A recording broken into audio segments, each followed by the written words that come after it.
পোর্স হলো মানুষের শরীরের উপরিভাগে থাকা লোমকূপ, যার মাধ্যমে শরীরের ভেতরের সেবাসিয়াস গ্ল্যান্ড থেকে ক্ষরিত সেবাম বা তেল, ঘাম ইত্যাদি বের হতে পারে।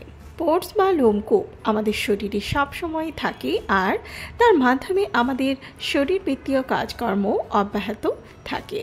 তার মানে বুঝতেই পারছেন যে পোর্স হুট করে শরীরে চড়ে আসে না, বরং সবসময় থাকে।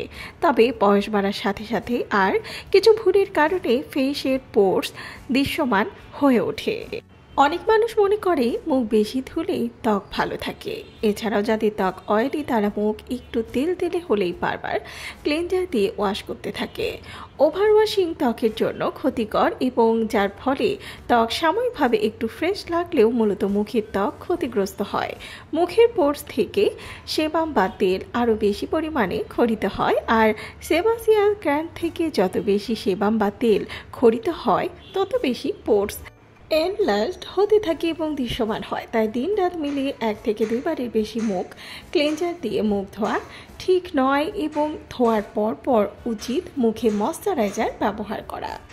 এক্সফোলিয়েটর ব্যবহার না করা, কারণ এক্সফোলিয়েটর বলতে মূলত কেমিক্যাল এক্সফোলিয়েটর ব্যবহারকে বোঝানো হচ্ছে। অনেকেই এক্সফোলিয়েটর ব্যবহার করতে অনাগ্রহী হয়, যার ফলে আমাদের মুখের ত্বকের মরা চামড়া, সেবাম, তেল, ঘাম এগুলো একসাথে হয়ে মুখের ওপর জমা হয় এবং জমতে থাকে লোমকূপগুলোতে, যেটার ফলে লোমকূপের মুখ বন্ধ হয়ে যায় আর সেখানে closed comedone, blackheads, whiteheads এসবের সৃষ্টি হয়, যা পরে একনের সমস্যা বাড়িয়ে দেয়। তাছাড়া মুখের লোমকূপগুলো বন্ধ হয়ে যাওয়ার কারণে সেগুলো সেবাসিয়াস গ্ল্যান্ড এর নিঃসরণের জন্য পোর্সগুলো বড় হয়ে ওঠে। তাই ত্বকের যত্নে সঠিক এক্সফোলিয়েটর ব্যবহার করা উচিত। এটি বেসিক স্কিন কেয়ারের একটা অংশ।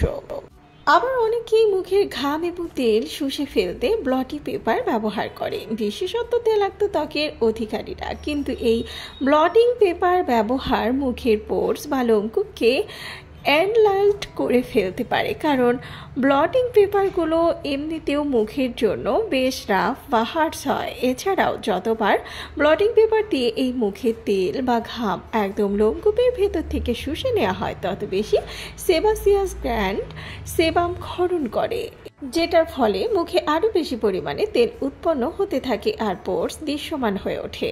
মানুষের মুখের ত্বকের জন্য বেশি ক্ষারযুক্ত বা হার্শ ক্লেনজার অথবা স্ক্রাবের ব্যবহার মুখের ত্বকের উপরিভাগকে ক্ষতিগ্রস্ত করে আর স্কিনকে ওভারড্রাই করে। এছাড়া এসব ক্লেনজার বা সোপের পিএইচ মুখের ত্বকের সাথে মানানসই নয়, যার ফলে ত্বক ক্ষতিগ্রস্ত হয় এবং এই ক্ষত সারাতে আমাদের সেবাসিয়াস গ্ল্যান্ড বেশি তেল উৎপন্ন করে, যার ফলে পোর্স বড় হয় আর দৃশ্যমান হয়ে ওঠে। আবার অনেকে মুখ ধোয়ার জন্য গরম পানি বা অতিরিক্ত ঠান্ডা পানি ব্যবহার করে। অনেকে চিন্তা করে যে বড় হয়ে যাওয়া লোমকূপগুলো হয়তো ঠান্ডা পানি পেয়ে ছোট হয়ে যাবে, কিন্তু এটা ভুল ধারণা। এর ফলে ত্বকের লোমকূপগুলো আরও দৃশ্যমান হয়ে যায়।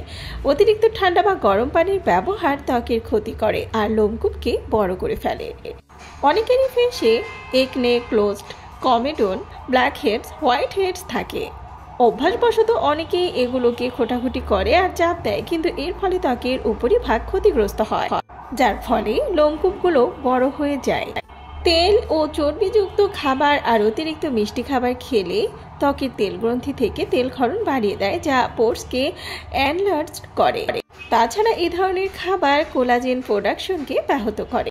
অনেকেই সানস্ক্রিন ব্যবহার করে না, যার ফলে তাদের স্কিন সান ড্যামেজ হতে থাকে, যেটার কারণে স্কিনে দেখা দেয় মেস্তা। সেই সাথে ত্বকের ইলাস্টিসিটি ও কোলাজেন প্রোডাকশন কমে যায়, যার ফলে ত্বকে এজিং সাইনস দেখা যায়, যার প্রধান লক্ষণ হিসেবে দেখা যায় এনলার্জড পোর্স।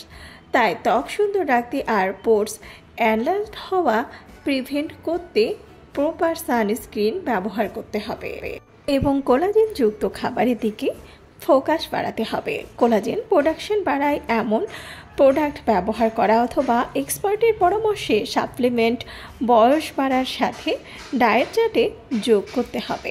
পোর্স যেন ভিজিবল না হয় সেই জন্য অ্যান্টি এজিং স্কিন কেয়ার শুরু করতে হবে এবং স্কিন কেয়ার রুটিনে যুক্ত করতে হবে নিয়াসিনামাইড যুক্ত প্রোডাক্ট। আশা করি বুঝতে পেরেছেন। ভিডিওটি ভালো লাগলে চ্যানেলটিকে সাবস্ক্রাইব করুন আর পাশে থাকা বেল আইকনে ক্লিক করে দিন, তাহলে পরবর্তী ভিডিও আপলোড করার সাথে সাথেই আপনার কাছে পৌঁছে যাবে।